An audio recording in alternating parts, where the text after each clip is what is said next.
সংগ্রামের পরিস্থিতি এই পর্যায়ে বক্তব্য রাখবেন আজকের বিশাল জনসমুদ্রের বিক্ষোভ সমাবেশের সংগ্রামী সভাপতি ইসলাম ঢাকা মহানগর শাখার সংগ্রামী সাধারণ সম্পাদক আল্লামা মামুনুল হক।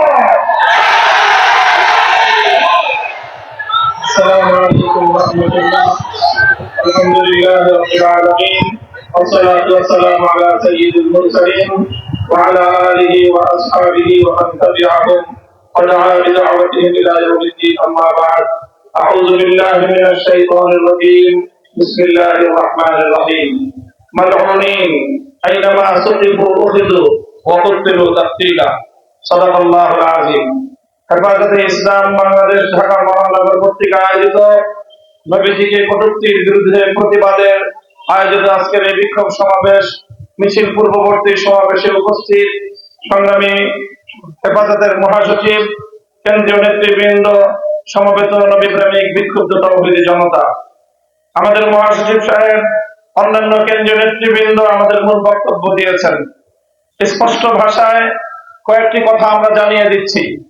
রামগিরি মহারাজ, নীতিশ নারায়ণ সহ যারা আল্লাহর নবীর বিরুদ্ধে কটূক্তি করেছে এবং তাদের সমর্থন জুগিয়েছে, তাদের বিরুদ্ধে ভারত সরকার যদি কোনো পদক্ষেপ গ্রহণ না করে, আমাদের বাংলাদেশ সরকারের প্রতি আমাদের সুস্পষ্ট দাবি থাকবে ভারতীয় রাষ্ট্রদূতকে তলব করে তাকে স্পষ্ট প্রতিবাদ জানাতে, এরপরেও যদি কাজ না হয় প্রয়োজনে রাষ্ট্রদূতকে বহিষ্কার করতে, তারপরেও যদি কাজ না হয় প্রয়োজনে ভারতের সঙ্গে আমাদের কূটনৈতিক সম্পর্ক ছিন্ন করার আমরা আহ্বান জানাবো। আমাদের দ্বিতীয় স্পষ্ট বক্তব্য হলো, আমাদের দেশে মাঝে মাঝে আল্লাহর নবীর বিরুদ্ধে কটূক্তিকারী কিছু মুরতাদের আবির্ভাব ঘটে। আমরা স্পষ্ট ভাষায় আমাদের অবস্থান ব্যক্ত করছি, আল্লাহর নবীর ইজ্জতের প্রশ্নে আমরা কোনো বিষয়ে ছাড় দিতে আপোস করতে প্রস্তুত নাই। আমাদের অব্যাহত দাবি, আল্লামা আহমদ শফির দাবি, আল্লামা জুনায়েদ বাবু নগরীর দাবি, আল্লামা মুহিবুল্লাহ বাবু নগরীর দাবি হলো নবীজির বিরুদ্ধে কটূক্তিকারীদের জন্য সর্বোচ্চ শাস্তির আইন, মৃত্যুদণ্ডের বিধান চাই। স্পষ্ট ভাষায় আমাদের মহাসচিব সাহেব যে কথা বলেছেন আমি আবারও স্মরণ করিয়ে দিতে চাই। বর্তমান সরকারকে আমরা সহযোগিতা করছি, আগামী দিনেও সহযোগিতা করতে প্রস্তুত, কিন্তু ইসলামের বিরুদ্ধে, আল্লাহর নবীর ইজ্জতের বিরুদ্ধে যদি সরকার বুঝে বা না বুঝে কোনো পদক্ষেপ নেয় আমরা সতর্ক করব। সতর্ক পর যদি তারা সতর্ক না হয় আমরা আমাদের কঠোর পদক্ষেপ নিতে বাধ্য হব।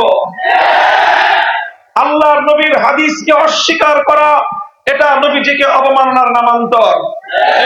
শিক্ষা প্রণয়ন, শিক্ষা সিলেবাস প্রণয়ন কমিটিতে আল্লাহর নবীর হাদিসকে অস্বীকারী দুষ্কৃতিকারীকে ইসলামী স্কলার হিসেবে দেখিয়ে জনগণকে ধোঁকাবাজি, ভাওতাবাজি করার যে তৎপরতা শিক্ষা মন্ত্রণালয় থেকে করা হচ্ছে আমরা তার তীব্র নিন্দা জানাই। এরপরেও যদি সেই বিতর্কিত ব্যক্তিকে সেখান থেকে বাদ না দেওয়া হয় হেফাজতে ইসলাম কঠোর কর্মসূচি গ্রহণ করতে বাধ্য হবে। সংগ্রামী সাথী ও বন্ধুগণ, আমরা এখন আজকের এই বিক্ষোভ সমাবেশ পরবর্তী মিছিলের কর্মসূচিতে অংশগ্রহণ করব। আমাদের কেন্দ্রীয় নেতৃবৃন্দ সামনে যাবে, আপনারা সুশৃঙ্খল ভাবে মিছিলে অংশগ্রহণ করবেন।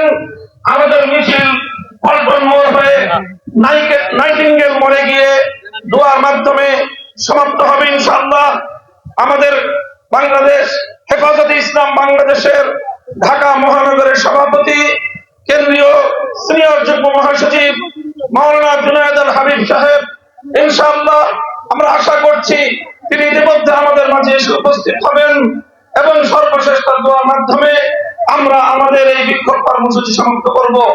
সকলকে শান্তিপূর্ণভাবে এই বিক্ষোভ মিছিলে অংশগ্রহণ করার উদাত্ত আহ্বান জানিয়ে বক্তব্য শেষ করলাম। ওয়া আখিরু দাওয়ানা আলহামদুলিল্লাহি রাব্বিল আলামিন।